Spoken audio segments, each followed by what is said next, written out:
오늘 우리에게 주신 하나님 말씀은 누가복음 19장 10절에서 27절까지의 말씀입니다. 인자가 온 것은 잃어버린 자를 찾아 구원하려 함이니라.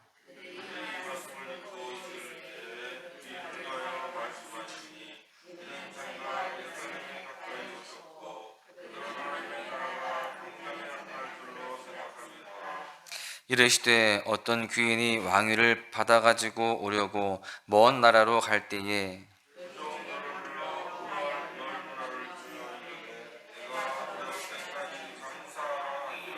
그런데 그 백성이 그를 미워하여 사자를 뒤로 보내어 이르되 우리는 이 사람이 우리의 왕됨을 원하지 아니하나이다 하였더라.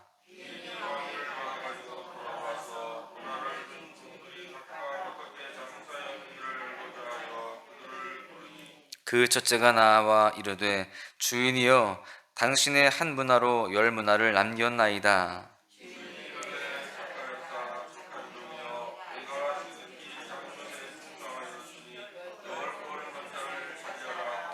그 둘째가 와서 이르되 주인이여 당신의 한 문화로 다섯 문화를 만들었나이다.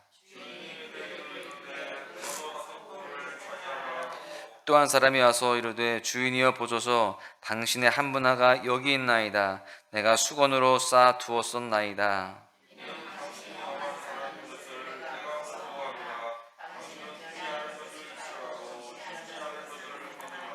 주인이 이르되 악한 종아 내가 내 말로 너를 심판하노니 너는 내가 두지 않은 것을 취하고 심지 않은 것을 거두는 엄한 사람인 줄로 알았느냐.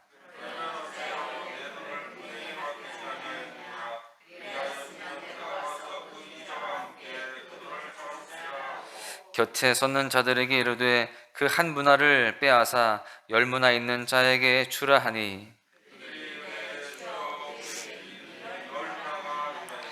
주인이 이르되 내가 너에게 말하노니 무릇 있는 자는 받겠고 없는 자는 그 있는 것도 빼앗기리라. 그리고 내가 왕됨을 원하지 아니하던 저 원수들을 이끌어 끌어다가 내 앞에서 죽이라 하였느니라. 아멘. 오늘 본문에서 예수님께서 하신 이 비유의 말씀은 마태복음 25장에 나오는 주인으로부터 5달란트 또 2달란트 또 1달란트를 받은 종들에 관한 비유의 말씀과 비슷합니다. 그런데 자세히 살펴보면은 이 두 비유 사이에는요 여러 차이점이 있습니다. 그리고 오늘 본문에서 이 비유의 말씀에서는요 달란트 비유보다 더 많고 풍성한 의미를 찾아볼 수가 있는데요. 우선 비유 속에 등장하는 주인이 마태복음에서는 그냥 주인으로 되어 있는데요. 오늘 본문에서는 그 신분이 좀 특별한 그런 신분을 가지고 있는 사람으로 언급되고 있습니다. 12절에 보시면 그를 어떤 귀인이라고 그렇게 표현했고요. 또 왕위를 받아가지고 오려고 먼 나라로 갔다라는 이 말씀을 통해서 이 사람이 보다 크고 강한 나라의 황제로부터 그 나라의 속국이거나 또는 그 나라의 조공을 바치는 한 작은 나라의 왕위를 하사받기 위해서 그렇게 가는 그런 지체 높은 그런 사람임을 소개하고 있습니다. 13절에 보면 그 귀인은 왕위를 받으러 먼 길을 그렇게 가게 되는데 그렇게 먼 길을 가기 전에 자기의 종 10명을 부릅니다. 그리고 은화 10문화를 한 사람에게 한 문화씩 각각 나누어 주면서 그 돈으로 자기가 돌아올 때까지 각각 장사하라고 그렇게 합니다. 사실 여기서 이 종의 숫자와 또 나누어 준 그 돈의 단위가 마태복음과 좀 다르다는 것은 사실 우리가 말씀을 묵상할 때 그다지 중요한 부분은 아닙니다. 14절에 보시면 이렇게 되어 있어요. 그런데 그 백성이 그를 미워하여 사자를 뒤로 보내어 이르되 우리는 이 사람이 우리의 왕됨을 원하지 아니하나이다 하였더라. 이렇게 되어 있어요. 그러니까 여기에서는요 이 마태복음에서의 비유에 없는 사실 하나를 찾아볼 수가 있습니다. 백성이 등장한다는 거예요. 그리고 그 백성은 그 귀인을 미워했습니다.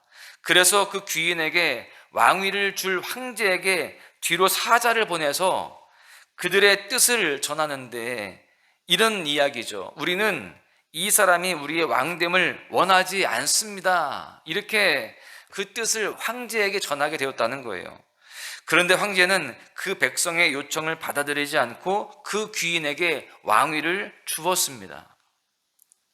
왕위를 받아가지고 돌아온 귀인은 자기가 은화 한 문화씩을 준 종들을 불러서 각각 어떻게 장사를 했는지에 대해서 알고자 합니다. 종들은 주인에게 차례로 와서 보고를 하죠. 혹은 10문화 혹은 5문화의 이익을 남겼습니다, 보고를 하는 거예요. 그리고 주인은 그 종들의 수고와 충성에 대해서 칭찬하면서 그들에게 각각 10고을 또 5고을을 차지하게 합니다. 이제 왕위를 가지고 왔으니까 그 권세를 가지고 더 큰 것을 그렇게 주는 것이 있죠. 그런데 한 종이 주인에게 찾아와서 이렇게 말합니다. 주인이여 보소서, 당신의 한 문화가 여기 있나이다. 내가 수건으로 쌓아 두었었나이다. 이는 당신이 엄한 사람인 것을 내가 무서워함이라. 당신은 두지 않은 것을 취하고 심지 않은 것을 거두나이다. 이렇게 이야기합니다. 이에 대해서 주인은 어떻게 이야기하냐면요, 악한 종아, 내가 내 말로 너를 심판하노니 너는 내가 두지 않은 것을 취하고 심지 않은 것을 거두는 엄한 사람인 줄로 알았느냐? 그러면 어찌하여 내 돈을 은행에 맡기지 아니하였느냐? 그리하였으면 내가 와서 그 이자와 함께 그 돈을 찾았으리라. 이렇게 이야기를 하죠. 그러면서 또 이어서 이야기하기를, 곁에 있는 사람들에게 보면 24절에 보니까요, 그 한 문화를 빼앗아 10문화 있는 자에게 줘라. 그렇게 이야기합니다. 그때 이 주인의 곁에 있는 사람들이 그 주인에게 또 이렇게 반론을 제기합니다. 주여, 그에게 이미 10문화가 있나이다. 그 사람은 이미 많은 것을 가지고 있습니다. 그렇게 이야기하는데, 그럼에도 불구하고 주인은 그들에게 내가 너에게 말하노니 무릇 있는 자는 받겠고 없는 자는 그 있는 것도 빼앗기리라. 이렇게 말하면서 더 나아가서 27절에 보니까요, 내가 왕됨을 원하지 아니하던 저 원수들을 이리로 끌어다가 내 앞에서 죽이라. 이렇게 명령까지 합니다. 오늘 본문의 이 비유의 말씀은요, 우리에게 무엇을 가르쳐주고 있을까요? 이 비유 속에서 이 귀인이라는 이 존재는 누구를 의미하느냐? 바로 예수님을 의미합니다. 그리고 이 비유는요, 예수님께서 아버지 하나님으로부터 이 세상을 다스릴 왕권을 부여받았음을 의미합니다. 그런데 이 세상 사람들은요, 이 세상 왕권을 가지고 오시는 예수님을 배척하는 거예요. 여러분, 이 사실은요, 이 비유의 말씀에서 중요한 배경을 이루고 있습니다. 그리고 이 비유 속에서 이 종들이 나오는데요, 이 종들은 예수 믿는 사람들이라고 할 수 있습니다. 사실 예수님을 미워하고 또 그의 이 세상의 왕됨을 거부하는 그 세상 속에서 종으로서 그 사명을 맡는다는 것은 굉장히 어렵고 불편한 일이 아닐 수가 없습니다. 그런데 그런 상황에서도 예수님은 그 종들에게 일을 맡긴다는 거예요. 사명을 주십니다. 주인이 왕위를 받으러 멀리 가서 없는 동안 이 종들은 미워하고 또 배척하는 그런 사람들 사이에서 일을 해야 되는 것이죠. 지금 우리의 상황이 그렇지 않습니까? 예수님께서 지금 부활하고 승천하셔서 하늘에 계십니다. 그리고 다시 오시기 전까지 우리는 우리에게 주어진 사명들을 감당해야 됩니다. 예수님을 미워하고 예수님에 대해서 거부하는 자들이 많은 이 세상 속에서 우리는 그 사명들을 감당해내야 되는 것이죠. 여러분, 그런데 주인은 그런 상황 속에서 우리에게 열심히 장사할 것을 끊임없이 말씀합니다. 여러분, 우리는 때때로 힘들고 어렵지만 또 불편하지만 우리는 사명을 감당해야 됩니다. 주님께서 허락하신 그 사명들을 우리가 끝까지 충성을 다해야 되는 것이죠. 여러분, 이렇게 우리가 주님의 명령대로 이 사명을 감당하기 위해서는 주님에 대한 신뢰가 분명히 있어야 됩니다. 어떤 신뢰가 있어야 될까요? 여기에서 지금 이 종들은 우리의 주인이 반드시 왕위를 받아가지고 오실 것이다 라고 하는 그 신뢰가 있었습니다. 그 믿음이 있었어요. 우리도 주님께서 이 땅에 다시 오심을 믿고 그날이 오기까지, 다시 오시는 그날까지 믿음을 가지고 신뢰를 가지고 끝까지 우리가 충성을 다해야 되는 것이죠. 오늘 본문이 시작되는 11절은요, 예수님께서 왜 오늘의 이 비유의 말씀을 하셨는지를 밝히고 있습니다. 그들이 이 말씀을 듣고 있을 때에 비유를 더하여 말씀하시니 이는 자기가 예루살렘에 가까이 오셨고 그들은 하나님의 나라가 당장에 나타날 줄로 생각함이더라, 이렇게 말씀합니다. 예수님께서 예루살렘에 가까이 오셨고 사람들은 하나님의 나라가 당장에 나타날 줄로 생각하고 있었기 때문에 오늘의 이 비유를 말씀하신다라는 것입니다. 여러분, 지금 예수님께서 이 말씀을 통해서 가르치시고자 하시는 것은 지금 당신이 예루살렘에 가까이 오신 그 사실이나 또 사람들이 하나님의 나라가 당장에 나타날 줄로 생각하고 있던 그런 상황 속에서 무엇인가를 알려주고 싶으셨던 거예요. 여러분, 예수님은 지금 이렇게 마지막으로 예루살렘에 올라가시면서 지금 특별한 그런 이 상황들을 예견하고 계십니다. 어떤 거예요? 십자가에 달려 죽으시는 사건입니다. 온갖 치욕을 당하시면서 십자가에 달려 돌아가시게 되는 겁니다.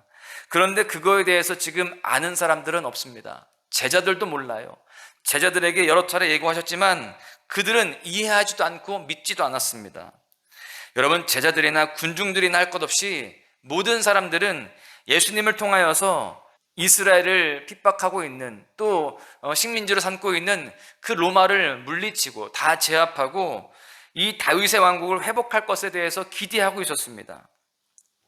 그런데 예수님께서 그런 상황에서 맥없이 돌아가시게 되어지면 이 백성들은 또 하나님의 사람들은요, 그 상황에 대해서 낙심하고 또 예수님을 저버리는 그런 상황들이 되게 될 것입니다.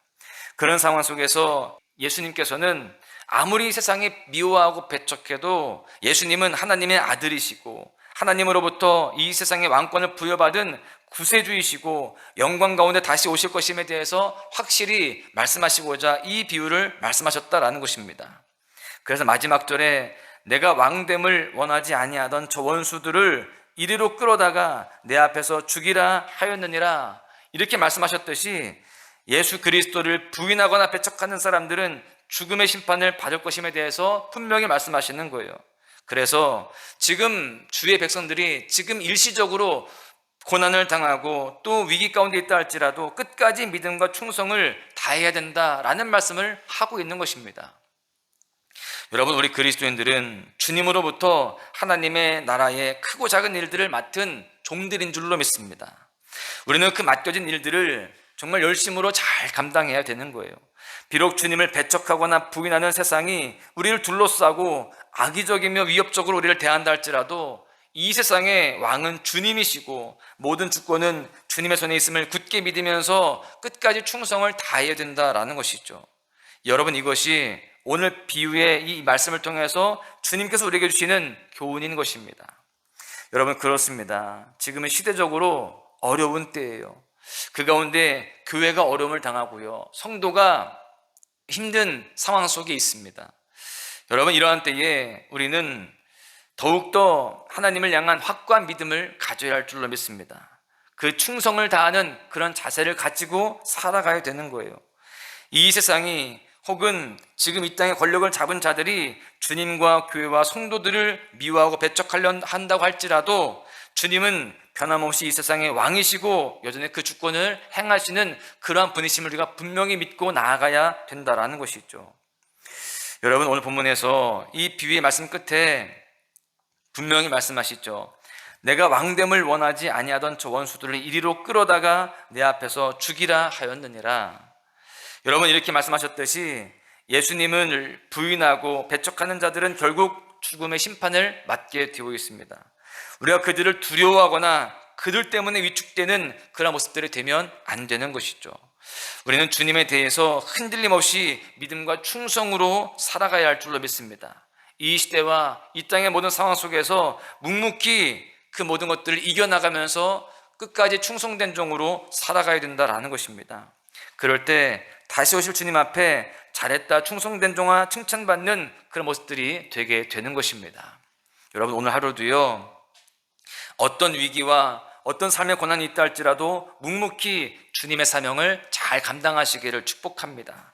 주님의 길을 묵묵히 걸어가시기를 바랍니다. 그 가운데 우리가 주님 앞에 영광 돌려드리며 주님의 사명을 잘 감당하여서 칭찬받는 우리 모두가 되어야 할 줄로 믿습니다. 그렇게 오늘 하루도 믿음의 삶을 살아가면서 주님을 기쁘시게 하고 승리하는 여러분들 모두가 되시기를 주님의 이름으로 간절히 축원합니다. 의지했던 모든 것 변해가고 억울한 마음은 꺼져가네. 부끄럼 없이 살고 싶은 맘 주님 아시네.